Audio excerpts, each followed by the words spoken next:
With the Seahawks trying to replace Russell Wilson, a new name has emerged as the potential starter for the Seahawks under center in 2022. Rob and I will be breaking down the latest rumors and much more on our latest episode of Locked On Seahawks.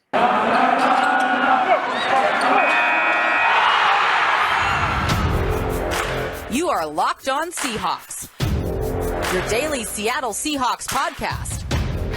Part of the Locked On Podcast Network. Your team every day.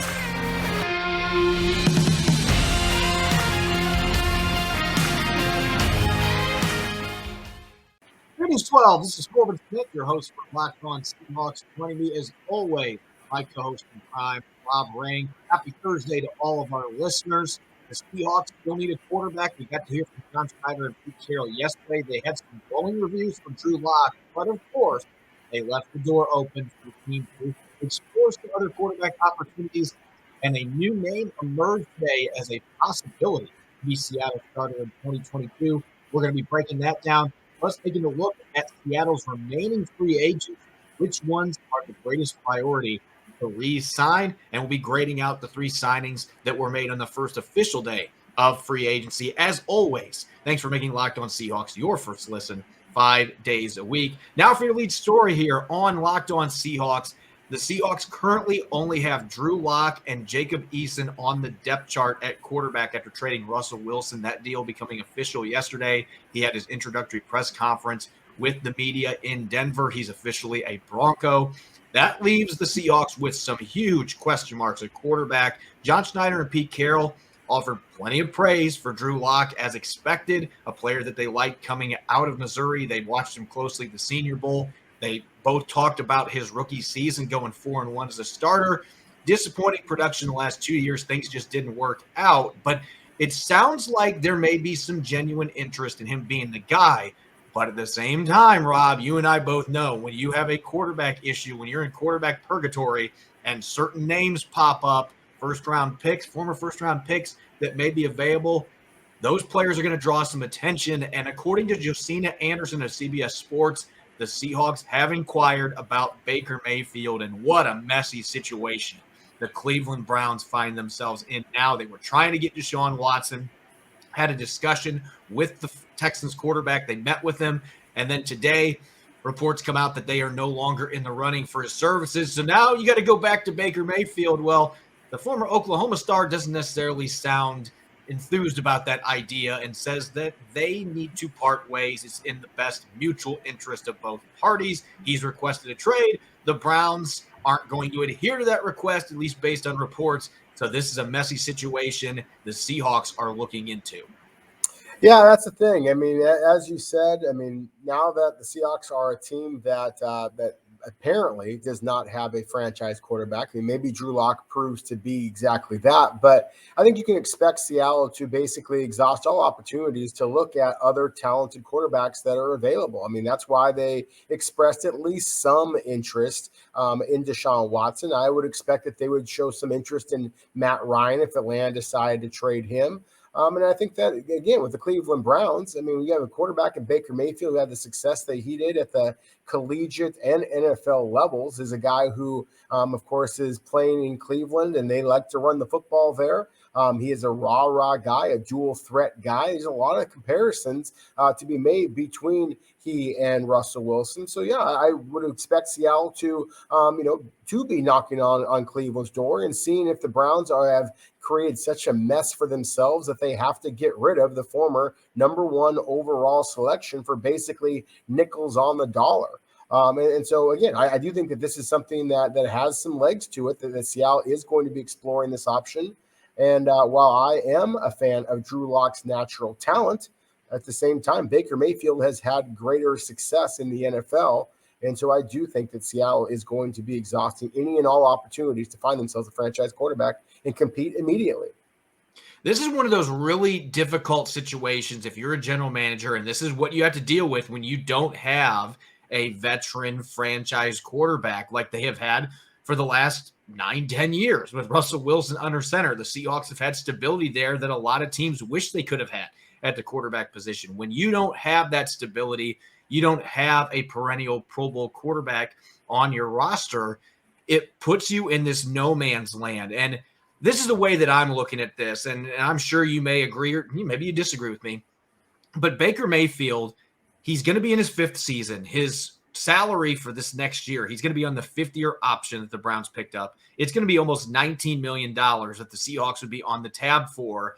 That's an expensive price tag for a guy that had a disappointing 2021 season. Granted, he was dealing with a left shoulder injury that required surgery after the year ended, but he did not play well. The Browns missed the playoffs after a really good 2020 season in which they pushed the Kansas City Chiefs in the postseason, had a chance to win that game. Mayfield had 26 touchdowns compared to 8 picks. So we have seen him at his best. The Seahawks would love to have a quarterback with 26 touchdowns and 8 interceptions. If they're running the football well and they're playing great defense, that's more than enough to win with the way that Pete Carroll wants to play football. The problem has been that was the only year that we've seen Mayfield play like that. He had 21 interceptions in 2019.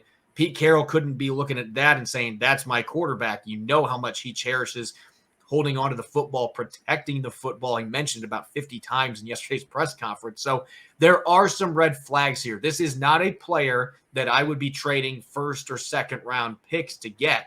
Now, if the Browns are willing to take a 3rd rounder because that's all the leverage they have with his cost, he's got 1 year left on his deal. If they'll take a 3rd rounder, then if I'm John Schneider, I'm looking into that because I could recoup that pick, potentially trading down either in the 1st round or trading down with one of my 2 second-round picks. I can get a 3rd-round pick right back, and I'm getting a guy that's only going to be 27 next month that I believe still has a lot of upside. And I know the Browns made the playoffs 2 years ago, but this is still the Cleveland Browns. They continue to find ways to mess things up. A change of scenery could be a big deal for Baker Mayfield. So I'm not saying I'm against this. I'm not paying top price to bring him in because I'm not sure that he's your long-term answer. But for a 3rd-round pick, he's absolutely an upgrade over what the Seahawks have. And you still have the possibility with a new scheme, a new change of scenery, that Baker Mayfield can still be a really good starting quarterback in the league for a long time. Yeah, no, I absolutely believe that. I think it would cost more than a 3rd-round pick. I think that you might be shipping Drew Lock all over again out the door because Cleveland is going to be expecting a quarterback as part of the deal. But I guess I am a little bit higher on Baker Mayfield than you might be. I would basically argue that one of the reasons why that he had the disappointing season last year is the Cleveland Browns as a whole, their entire offense kind of struggled with injuries. Of course, that's one of the reasons why Odell Beckham got shown the door himself. The Cleveland Browns just don't have the skill position talent, with the exception of the running back position, where they're absolutely loaded. But Jarvis Landry is a solid receiver. Don't get me wrong, but he's not DK Metcalf. He's not Tyler Lockett. Same thing at the tight end position. They've got some athletes there. But at the same time, I don't think that they've got a guy who can, really take over a game the way that I think that Noah Fant is about to do in Seattle. I really think that if you get any type of reliable quarterback play, then the Seahawks offense, I think, is going to surprise some people this year, Corbin. I think that the offensive line is going to perform much better than a lot of people think, because they're not going to have to worry about a quarterback like Russell Wilson, who is as difficult to block as he is. I think the Denver Broncos are going to find out that is a much more challenging thing to do. I would expect Seattle's sacks allowed to drop and Denver's sacks allowed to jump up. And that's one of the things that I do have some reservations about Baker Mayfield, is that if Seattle is concerned about the fact that Russell Wilson became a little bit of a headache to deal with, well, that's exactly what Baker Mayfield has been for Cleveland and previously at the collegiate level as well. And so that is something that to be concerned about. And the fact that the Cleveland Browns do have a very good offensive line. So maybe Baker Mayfield comes to Seattle and struggles a little bit because he doesn't have, the elite front, protecting him that he had in Cleveland. So to me, this is one of those things that, I don't believe that he is in the Deshaun Watson class, and you should be, considering investing 2, 3, 4 early round selections to make this type of move. But if all it costs is a 3rd round selection, then yeah, I absolutely would be very much all in on perhaps bringing Baker Mayfield west to Seattle. And I would feel the same way with somebody like Matt Ryan because of the cost that's going to take to bring him in. Now, he would only have like an $8.25 million cap charge for whichever team acquires him, but he's going to be 37 years old. So he is not in his prime anymore. That's another player I'd be telling Atlanta, hey, you don't have leverage. You just traded for Deshaun Watson. You want to get rid of him? We'll give you a third, maybe even a fourth round pick. Let's move forward. We'll give him a chance to end his career here. A stopgap guy. And then there's some other players out there that could make sense. Maybe Jameis Winston, if the Saints decide to trade for Deshaun Watson, then Winston's not going to be coming back. You wouldn't have to give up draft picks to sign him. So there are plenty of names out there, proven, experienced starters under center that could come in for the Seahawks. We're going to have to see how this plays out. The big domino here is what happens with Deshaun Watson. And I think once his new destination is figured out, once he knows where he's going, you're going to see a number of other quarterbacks that are going to be moving teams. The Seahawks could certainly be involved in that. Coming up next, we're going to be taking a look at the 3 free agents that the Seahawks signed on the first official day of free agency. 3 outside signings coming in, 2 defensive players as well as an offensive lineman. Rob and I will be analyzing all these signings and handing out our respective grades when we return. It's that time of year again as college basketball's tournament is finally upon us. From all the latest odds, contests, and player props, BetOnline.net is the #1 source for all of your sports betting needs and info. BetOnline remains the best spot for all of your sports scores, podcasts, and news this season. And it's not just basketball. BetOnline is your continued source for all your sporting wagering informational needs, including live betting and your favorite Vegas casino games. Head to the website today or use your mobile device to learn more about the trends and action. Bet online where the game starts. You're listening to the Locked On Seahawks podcast, Thursday edition. This is your host, Corbin Smith. Joining me as always, Rob Rang. Thanks for making Locked On Seahawks your first listen 5 days a week. And make sure to check out the Locked On NFL podcast on YouTube. We've got experts from all 32 teams dishing out their thoughts on free agent signings, trades, cap casualties, everything else. It's free and available streaming on YouTube 5 days a week, so make sure to check it out. The Seahawks made 3 signings yesterday on the first official day of free agency, their first outside signings. And Rob, I was actually pretty intrigued because all 3 of these players are under the age of 30. 2 of them are under the age of 28. Actually, all 3 of these guys, I believe, are under the age of 28. And so it was a little bit of a change in how they have operated in free agency. We've seen them sign a lot of players that are 30 and up in free agency in recent years. And we also saw them hand out a multi-year contract to an intriguing young pass rusher. So a little bit of a change of the guard in terms of how the Seahawks are operating. They do have a bit more money to spend after trading Russell Wilson and cutting Bobby Wagner. That certainly helps. But these are 3 moves that I think certainly are going to immediately help this football team on both sides of the football. And maybe one of them isn't necessarily for a starter, but we can discuss that as we go here. Let's start in the secondary. Artie Burns being the first signing that was announced yesterday. Former first-round pick out of Miami. Started his career at the Pittsburgh Steelers and really struggled in his 4 years in Pittsburgh. It just, for whatever reason, things just never got on track there. He gave up a bunch of touchdowns, didn't have many interceptions, passer rating above 100 in a couple of those seasons, almost 900 receiving yards allowed his rookie year, and they didn't re-sign him. Then he tears his ACL with the Chicago Bears in 2020, comes back last year, and the final 6 games of the season with Sean Desai as the defensive coordinator, played easily the best football of his career, mostly out of the slot, had 5 pass breakups, only allowed 1 touchdown. This guy has all the physical tools you're looking for. 33-plus inch arms, ran a 4.46 40 coming out of Miami, plays a physical brand of football. There's a reason the Seahawks have had interest in him a couple times. John Schneider said they almost signed him 2 years ago. This time around, they get him with Sean Desai now on their coaching staff, and those 2 get to continue working together. For that reason, I'm giving this a solid B. I don't know that he is going to be an automatic starter, but he is absolutely going to push Marquise Blair and Ugo Amadi for that slot position.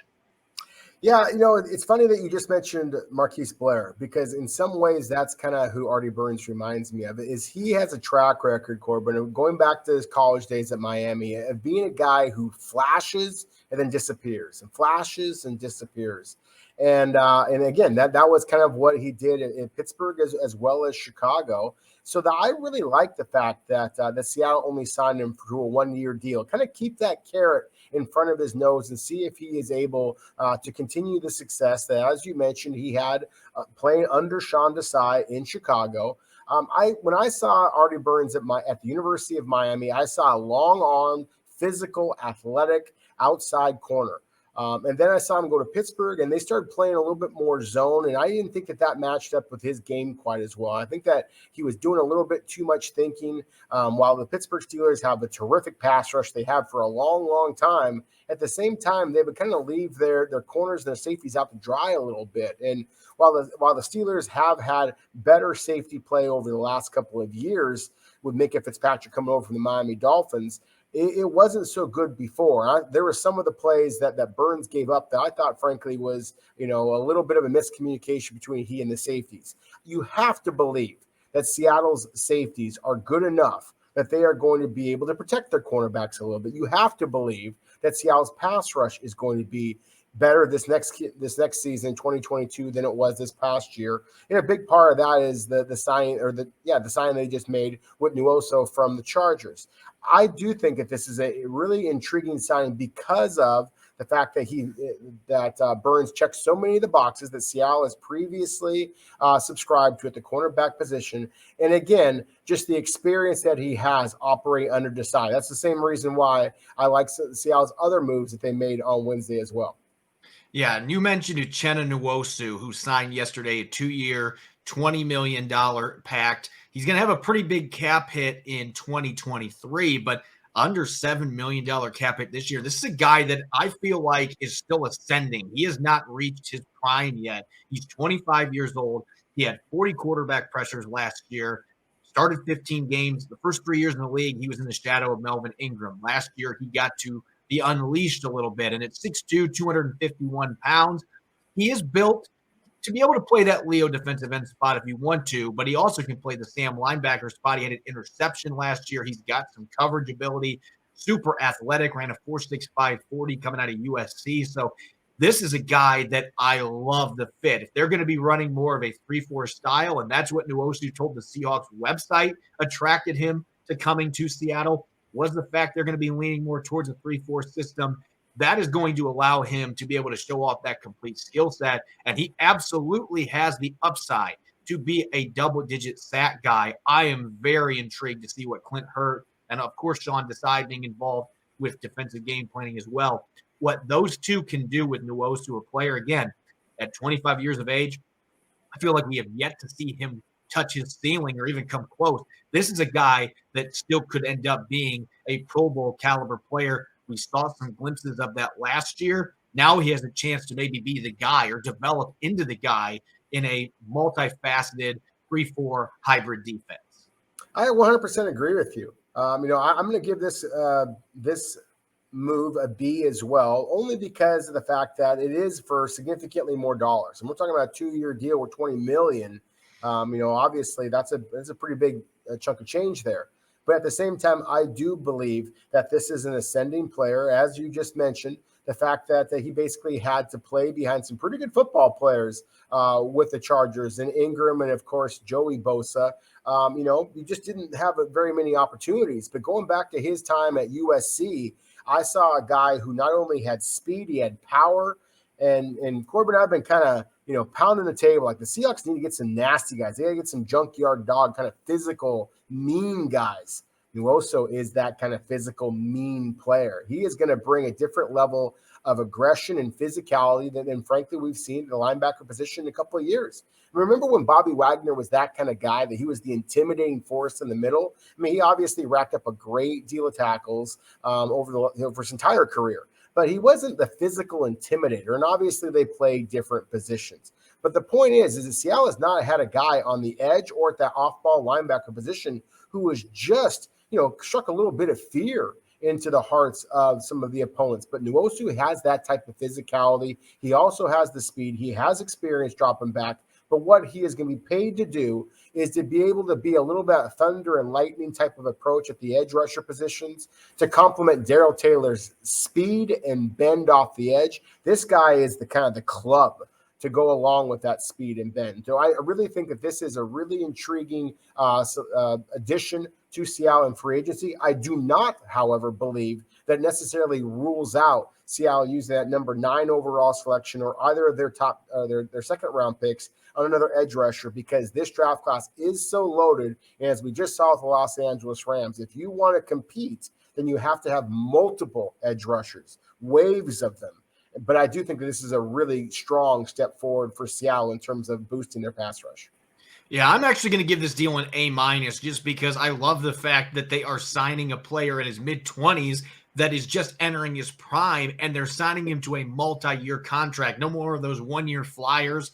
I just really like the aggressiveness of this deal, and it's a name that maybe not a lot of fans know about, but very productive, and I think that he is just scratching the surface in terms of the sacks and quarterback pressures that he's going to be able to rack up. I like the scheme fit a lot, so I'm going to go A-. Now, the last signing that was announced yesterday is a player that we talked about a lot last offseason, because center has been a position of need for a number of seasons for the Seahawks. And last year with Shane Waldron coming to town, Austin Blythe hit the free agent market. He started all 16 games at center for the Rams in 2020. His pass blocking was a bit suspect. He gave up 4 sacks that season, gave up almost 40 pressures on the year. So that was something that I was a little skeptical about, but he's a great run blocker, under 300 pounds, but he's light on his feet. He is a great center for a zone blocking scheme, hence playing for the Rams. So I saw that being a natural fit with his relationship already with Shane Waldron. Ended up going to Kansas City. Now, after only playing in 4 games and playing 12 offensive snaps a year ago, the Seahawks are going to bring him in this time around on a 1-year deal worth $4 million. I mentioned this yesterday. I don't see this being a deal that necessarily guarantees that Blythe is going to be starting in week 1, and I don't think it means that Ethan Posick isn't coming back either.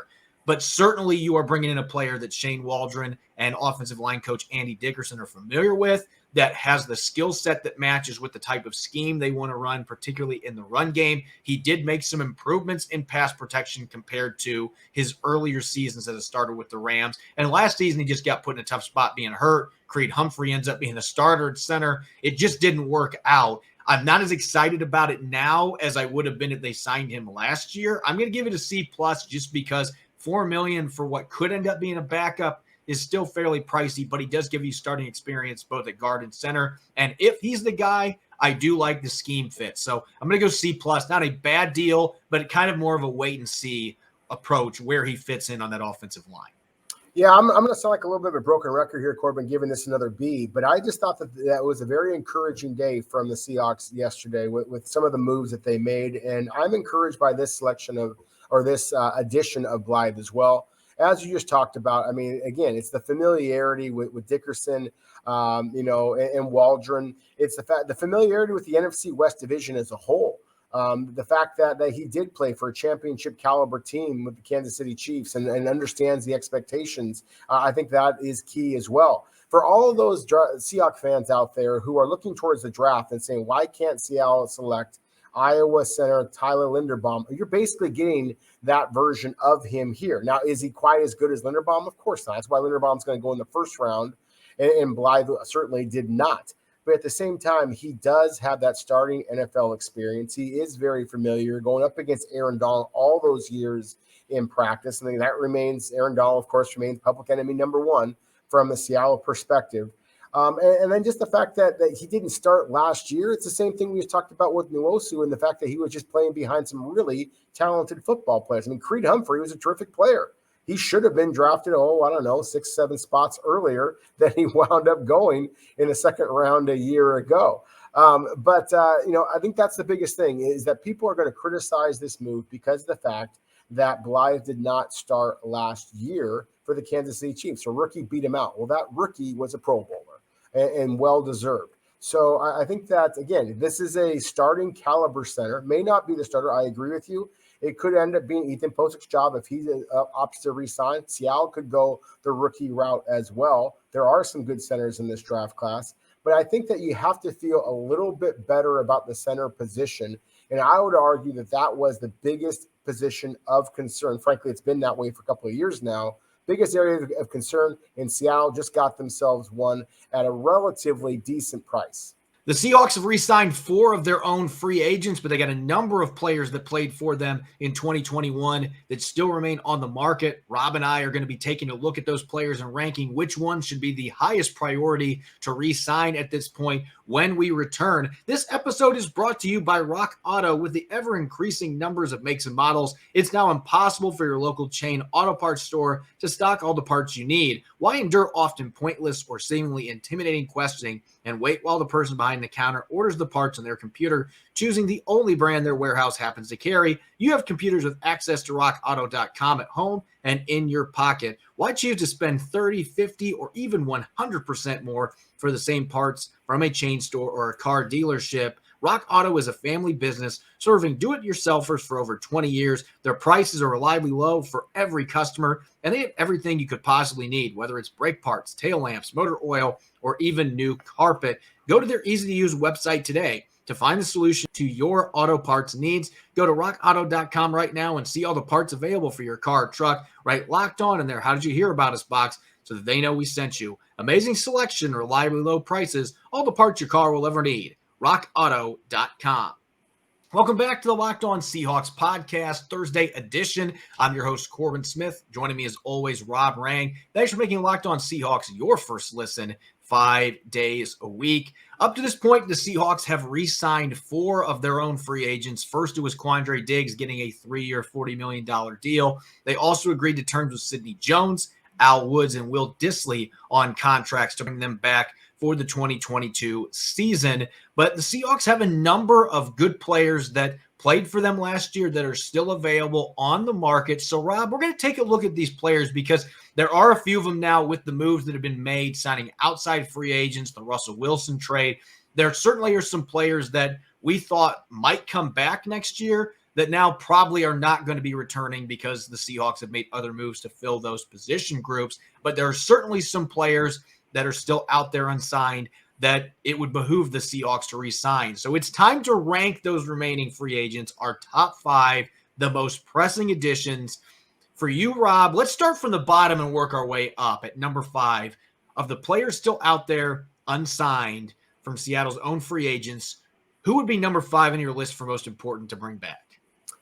I'm going to kind of throw a curveball here, Corbin, and just mention the cornerback Bless Austin. I mean, to me, that is still a position of huge concern. The fact that you did lose DJ Reed, who was the best cornerback on your team a year ago. You brought back Sidney Jones, but, you signed Artie Burns.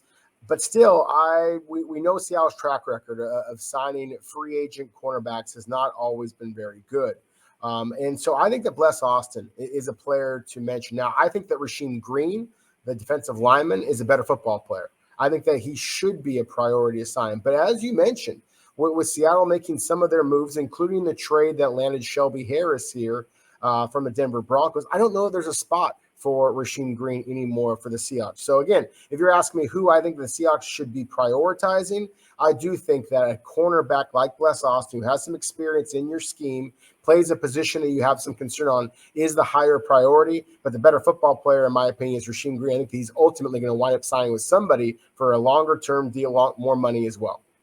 Yeah, I originally, before going into this show, had Rasheem Green at number 5, but I'm actually going to go with Brandon Shell just because the presence of Shelby Harris, along with the fact that you brought in Nwosu, and I think that the Seahawks could draft a pass rusher as well. I just don't know that the fit is there anymore for Rasheem Green to bring him back. It's not impossible that they could, but I actually think it's a better chance that Brandon Shell comes back just because if you don't bring in Trent Brown, he was supposed to have a visit today. Who knows if that has any traction. They're probably not going to be signing Lyle Collins, who right now is being linked to the Bengals after being cut by the Cowboys. Brandon Shell could easily be back. And so he would be number 5 on my list just because when he's been healthy, he has been a quality starter the last 2 years. At minimum, you have him and Jay Curhan battle in training camp, and the best man wins. That is always the best situation for you. So I don't know that I would say that I'm going to predict he returns, but I definitely think that it would make some sense to bring him back. At number 4 for me, I'm going to the offensive line, and I just mentioned this with Austin Blythe. He gets a 1-year deal with $4 million. To me, that is not necessarily starter money, especially when you're talking about a guy that has started games at both guard spots he could be that sixth swing man for the Seahawks offensive line that they like to have around that can play center or both guard positions in a pinch. I could see Ethan Posick coming back. He played really well the last 6 or 7 games for Seattle. He was a big reason Rashad Penny had the final 6 games that he did. And I thought we saw more toughness and more physicality than we have ever seen from Ethan Posick in the run game. And I was encouraged by his improvements in pass protection. And I'm not going to say he's a top 10 center because he's not, but I did see some improvements once he got back in the starting lineup.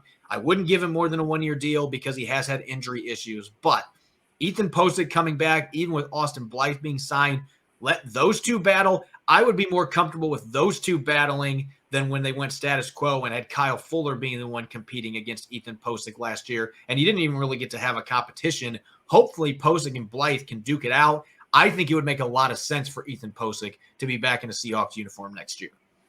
No, I agree with you. Posick was the player that I was kind of struggling with between he and Bless Austin. I think that you made a lot of really good points there with how much better that Posick played down the stretch last season. At the same time, I'm going to go with Brandon Shell as my number 4 player here. I am a big fan of what we saw from Jake Curran, but at the same time, we had zero expectations of him as an undrafted free agent. And now there is going to be an expectation as the incumbent starter that he is going to be playing at a high level and perhaps even taking a step forward in his second season in the NFL. And that is a little bit dangerous. I think it's fascinating that Seattle leaked the news that the Trent Brown was going to be coming into Seattle to perhaps have a workout or an interview or a conversation at least, because the fact that Trent Brown does have starting experience at both the right and left tackle positions. So I think that is a little bit of a shot across the bow both to Brandon Shell as well as to Dwayne Brown, that Seattle is kind of looking around a little bit out there. So I do think that, again, right tackle to me is a very important position, especially considering the edge rushers that are in this division. I am excited about Jake Curran, but at the same time, I think that it would make a lot of sense for Seattle to bring back somebody. Shell, you know who he is. He obviously has the experience under Andy Dickerson as well as Shane Waldron as well. And so I think that would make a lot of sense, even more so than Ethan Posick, in my opinion. Looking at number 3 and number 2 for me, this was one that I was kind of torn on because you just mentioned Trent Brown can play left and right tackle. So I have considered that it's possible that maybe Seattle's looking at him as their left tackle for next season. I think he is much better at right tackle, but we don't know what the Seahawks are thinking. Nonetheless, for me, I've got to go with a quarterback at number 3 just because you don't have Russell Wilson. I don't necessarily trust that Drew Lock can be the guy. I know that the Seahawks are complimentary of him yesterday, but again, I went back and watched more film today, and I can't say too many positive things. There's some physical tools there, but nothing suggests to me that he can be the starter for the Seahawks in 2022, let alone being a long-term guy. So Geno Smith, I saw more from Geno Smith on film in the 3 starts that he had last year. He only had 1 pick. He threw 5 touchdowns. He completed almost 70% of his passes. Yes, he took too many sacks. Yeah, there were some throws that he missed that he should have completed. But I thought Geno Smith played well in those 3 games. I would be more comfortable with a guy that already knows my scheme, that played games for me, that has the trust of players like Tyler Lockett and mostly DK Metcalf. Metcalf and him have a good relationship. And so this guy, and Geno Smith would never have been in my top 5 on this list if you had kept Russell Wilson. But now that Wilson's in Denver, he, to me, has got to be one of your big priorities to bring back, unless you're going to be trading for Baker Mayfield or Matt Ryan or somebody like that. If that's not the game plan, if you're not going to be aggressive going out and getting another veteran quarterback, you re-sign Geno Smith in a 1-year deal. That doesn't stop you from drafting a quarterback next month either. You could have a 3 or 4 player competition, including Jacob Eason there, but I think you absolutely have to re-sign Geno Smith, given how well he played under pretty dire circumstances last year. Yeah, you hit the nail on the head there with the relationship that he already has with Tyler Lockett and DK Metcalf. I mean, remember, DK Metcalf was, at least that was the buzz out there, was that DK Metcalf was among the people who were kind of complaining that, maybe Geno Smith should be starting when Russell Wilson was struggling coming back from his finger injury. That is one of the things that when I've watched Drew Lock in Denver, I did not see that trust between his receivers and Drew Lock. He was not leading his receivers to safety. He was sometimes leading them into the safety. And so that's something that obviously he has to develop that rapport. Geno Smith can be the eyes on the sideline to help groom a young quarterback. You'd like to think that he has the maturity that you're expecting as well. And that, to me, is a huge part of this. We all know that he has some off-field issue brewing, and so that's going to demand that Seattle pays very close attention to that. But at the same time, I do think that he is a quality quarterback, would absolutely be competing with Drew Lock, potentially to be Seattle's starter, because Lock is, as a young quarterback in a completely new system, is bound to have some struggles here. While I remain very high on him, at the same time, I also feel pretty comfortable with what Geno Smith is, and you can at least compete with Geno Smith. So he is my number 3 player. Dwayne Brown quickly would be my number 2 player at that spot. But as I mentioned before, if Seattle is interested in Trent Brown, then I wonder if that might be at the left tackle position, not just at right tackle. I personally think that Dwayne Brown is a much better fit in the zone blocking system that we're expecting Dickerson to use than Trent Brown, all 370 pounds of him. He's just not as fleet of foot. But still, I think that creates a little bit more of a quandary for Seattle to kind of figure out the tackle position. Yeah, Dwayne Brown's number 2 for me, and I've talked about it a lot the last couple of weeks. We saw how well he played the end of the season. He's going to be 37, but I think that he's still got some juice in the tank. You've got Stone Forsythe waiting in the wings. I'd be more comfortable with those 2 as my left tackles than trusting Trent Brown, who is a much bigger body guy. I like him at the right tackle position. And first and foremost, I've got Rashad Penny at the top of my list because if you do add Trent Brown, you're adding a guy that can really move bodies off the line of scrimmage. Austin Blythe could be an upgrade potentially at the center position. You can still have Posick come back as well. You re-sign Dwayne Brown. You're going to have most of your line back from last year that played so well in the last 5 or 6 games. So why not bring the running back that really capitalized on that blocking and hit a bunch of home runs? It doesn't look to me like there's a ton of interest out there because of his injury history. So take advantage of that. A 1-year deal, $3 or $4 million, bring him back and hope you can keep him healthy, because if you can, with that offensive line, especially adding Trent Brown potentially, I think there's a lot of potential for Rashad Penny to absolutely go off. And then maybe next offseason, he could go out and get a bigger contract, have more interest from other teams. Maybe the Seahawks will pay him more money as well. You want to get back to running the football, have elite talent in the backfield, and when healthy, Rashad Penny is just that. He is just that, and I agree with everything you just said, except I would like it to be a 2-year deal with a club option for that second year. I think that you want to keep that carrot in front of Rashad Penny as much as possible, but I also want to protect the Seahawks a little bit. If he does explode, then you want to be able to keep him under team control for as long as possible, but also be able to have a contract that is palatable. But I would 100% agree with you at this point. I think that Rashad Penny should be Seattle's top priority of their remaining free agents. As always, you can follow me on Twitter at Corbin Smith NFL. You can follow Rob at Rob Rang. Thanks for making Locked On Seahawks your first listen 5 days a week. You can find us on Apple Podcasts, Google Podcasts, Spotify, and of course, streaming 5 days a week on YouTube. Coming up on our Friday episode, I'll be joined by Nick Lee. The 2 of us are going to be conducting dual mock drafts. Now that we're well into free agency, the Seahawks have made a number of moves. 2 of us are going to be competing to come up with the best draft class for the Seahawks. Should be a fun episode. Hope you'll be tuning in. Enjoy the rest of your Thursday. Go Hawks.